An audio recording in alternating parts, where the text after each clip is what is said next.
DECA BA Core Business Law Part 2. Identify the basic torts relating to business enterprises. So torts are a civil wrongdoing of some kind, and that's done specifically in the business context. And there are four main types of torts you want to know for your roleplay. The tort number one is appropriation, and that involves using another person's identity for personal gain, essentially identity theft, and that is shown by this image down below. Wrongful interference is where a company tries to predatorily take customers or business away from another customer. That is shown by this image over here, as the man is taking market share, in this case would be the pie, away from other companies. And by predatorily, we mean like underground or illicit activities. Defamation is where false/malicious claims or statements are made about a company to take away business from them. And that's shown by this image over here called fake news, as of course fake news does tend to create bad publicity and bad reps for businesses.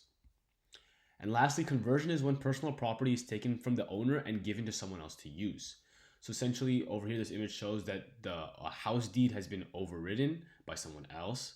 And that's of course illegal. And if you're getting that for personal gain especially, that can be an issue in terms of business enterprises.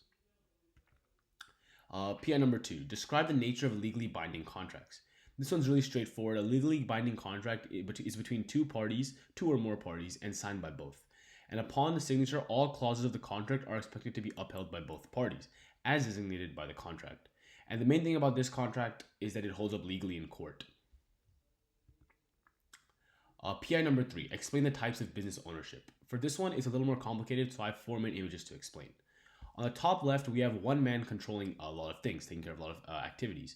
And that represents a sole proprietorship, where there's only one main owner who takes all the liability for the business. And one of the big pros of this is that it's easy to organize and good for small businesses to get started. But the big con, of course, is that you have unlimited liability, and you could lose things like your car or your house if your business does go into debt. The second type of ownership is a partnership, and there are 2 main types of partnerships as shown by this image here. There's a general partnership, which is the straightforward meaning where 2 people come together to make a business and they share the liability. And there's a limited partnership where 2 people can come together and be partners, the 2 main partners, but they only have a limited liability, while they can bring in more members and those people will take care of the bulk of the liability. So there's 2 main types of things you want to keep in mind here.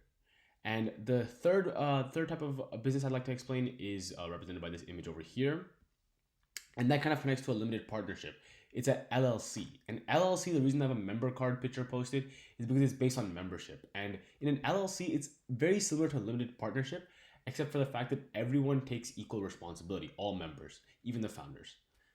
And lastly, we have corporations.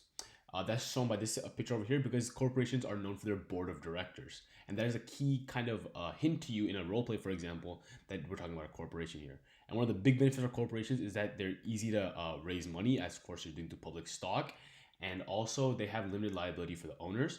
But one of the big downfalls of corporations is that they get double taxed. And double taxed means that the corporation has to pay taxes on its gains, and stockholders who own the stock have to pay taxes after the corporation has already paid taxes for their personal gain. Those are one of the big downfalls of corporations there. The last 2 are explain the nature of import and export law and describe the nature of customs regulations. And these both go hand in hand. So for the nature of import and export law, of course, imports are the goods that are brought within a country, and exports are goods that a country sends to other countries.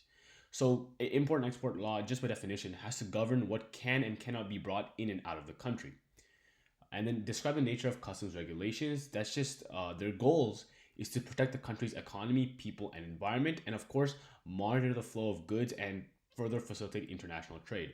So things that would fall under the second PI over here, customs regulations, would be quotas or tariffs, or things that are able to allow a country to monitor the trade and effectively communicate with each other. And that's all for today, guys. Thanks for watching. I hope you guys tune in next week.